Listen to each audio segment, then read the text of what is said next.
অবকাশ নাই মনে করি। কারণ মনে রাখা দরকার যে শিক্ষা ব্যবস্থা চলছে বর্তমানে, আধুনিক শিক্ষা ব্যবস্থা বা সাধারণ শিক্ষা ব্যবস্থা, এটা হচ্ছে ব্রিটিশ প্রবর্তিত শিক্ষা ব্যবস্থা।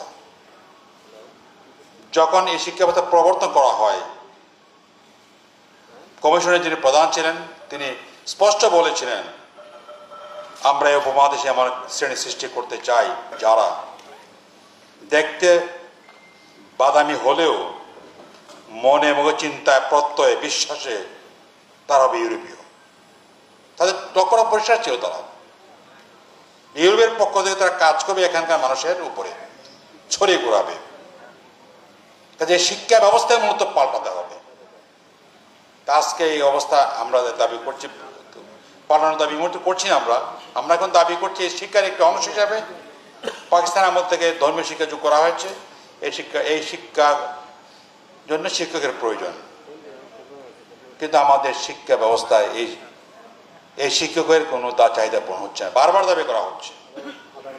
আজকে আপনারা এই নিয়ে আন্দোলন কথা বলছেন, আমরা আন্দোলনের কথা বলছি। আমরা স্পষ্ট বলতে চাই, গান নাচের শিক্ষকের প্রয়োজন আছে কি না এটা বড় কথা নয়, এটা সমাজের খুব কিছু সংখ্যক মানুষ নিয়ে চিন্তা করে। কিন্তু দেশের 92 মুসলমান জনগোষ্ঠী যাদের টাকা দেশ চলে, মনে রাখা দরকার, এরা চায় ছেলেমেয়েরা কোরআন শিক্ষা গ্রহণ করুক, ধর্মীয় শিক্ষা শিখুক। তারা অন্য শিক্ষা গ্রহণ করতে চায়, কিন্তু এটা মনে রাখা দরকার যে অর্থের অজুহাত বা অন্য অজুহাত দেওয়াটা কোনো যৌক্তিকতা আদৌ নেই। আমি যে কথাটা বলতে চাই আপনাদের মনে রাখতে হবে যে আমাদের শিক্ষা ব্যবস্থায় ওই যে ব্রিটিশ শিক্ষা ব্যবস্থা, এই শিক্ষা ব্যবস্থায় গড়ে উঠছে। আজকে যারা শিক্ষা উপদেষ্টা বলেন, মন্ত্রী বলেন বা অন্য সচিবরা বলেন, তারা এই শিক্ষায় গড়ে উঠছে। এই শিক্ষা ব্যবস্থা তার আগে কিন্তু আমরা এই সমাধান করতে পারবো না। দাবি করতে পারবো, জোর করে যে আদায় করতে পারবো, কিন্তু মূল সমস্যার সমাধান হবে না। এর জন্য প্রয়োজন হচ্ছে মূল সমস্যা সমাধানের দিকে লক্ষ্য দেওয়া। সমাজের নেতৃত্ব, জাতির নেতৃত্ব, রাজনৈতিক কর্তৃত্ব আলেমদের হাতে, ধর্মীয় লোকদের হাতে, ইসলামীদের হাতে আনার ব্যবস্থা করা, এটা হচ্ছে মূল সমস্যা সমাধানের পথ। আর কোনো পথ নাই। দাবি করা যাবে যে সমস্যার পুরো সমাধান হবে না। আমরা মূলত চাই এই শিক্ষা ব্যবস্থার সব ব্যবস্থাকে ইসলামের আদর্শ আলোকে পুনর্গঠন করার জন্য। এর জন্য প্রয়োজন হচ্ছে ইসলামী নেতৃত্ব সমাজের রাষ্ট্রের দায়িত্বে বসতে হবে।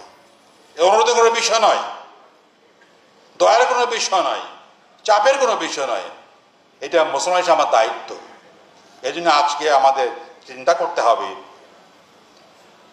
যে সুযোগ আসছে, আগামী 6 মাস পর নির্বাচন, ঐক্যবদ্ধ হয়ে ওলামায়ে কেরামকে, ইসলামী দলগুলোকে ঐক্যবদ্ধ হলে লড়াই করতে হবে, যাদের সমাজ নেতৃত্ব এবং রাজনৈতিক কর্তৃত্ব অর্জন করতে পারে। এটা না করলে কিন্তু দাবির স্বাধীন করতে হবে, আন্দোলন করবেন, আবার দাবি করতে হবে, দাবি শেষ হবে না। এই জন্য ইসলামকে দাবির কোনো বিষয় পরিণত করা নয়, ইসলাম কায়েম হচ্ছে আমাদের লক্ষ্য হওয়া উচিত। একদিন না পারলে আমাদের কায়েমের ব্যবস্থা করতে হবে।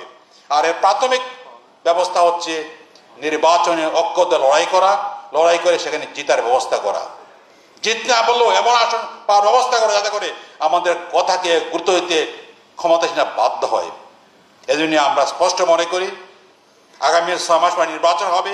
এই নির্বাচনে ওলামায়ে কেরাম, দিনদার লোকেরা ঐক্যবদ্ধ লড়াই করবেন। এখানে যারা ফাটল ধরাবে, যারা ওলামায়ে কেরাম বিভ্রান্ত করার চেষ্টা করবে, ইসলাম হকের বিরুদ্ধে কাজ করবে, তরুণদের প্রতি আবেদন হচ্ছে আপনারা তাদের বিরুদ্ধে রুখে দাঁড়াবেন। কারণ ওলামায়ে কেরামকে ঐক্যবদ্ধ রাখতে পারলে আমাদের সেকুলার পন্থীদের, সাম্রাজ্যবাদের চক্রান্তি হচ্ছে ওলামায়ে কেরামের বিভেদ তৈরি করা, একে অন্যের বিরুদ্ধে সংঘাত লাগিয়ে দেওয়ার ব্যবস্থা করা। বারবার করা হয়েছে, সর্বযুগে করা হয়েছে। আমরা এটা করতে দিতে পারি না।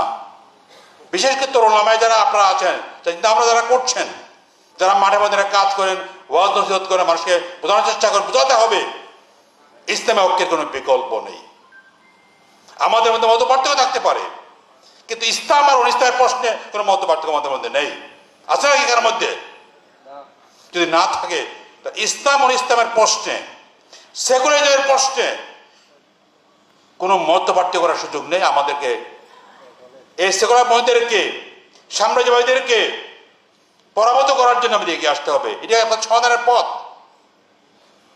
তাই আপনাদের অনুরোধ করব, আমরা সবাই আসুন, আমরা রাজনীতির ময়দানে ঐক্যবদ্ধ হয়ে সংগ্রাম করি, ঐক্যবদ্ধ হয়ে সেকুলার পন্থীদেরকে, বামপন্থীদেরকে, তথাকথিত ডানপন্থীদেরকে, পশ্চিমপন্থীদেরকে আমরা পরাভূত করার ব্যবস্থা করি।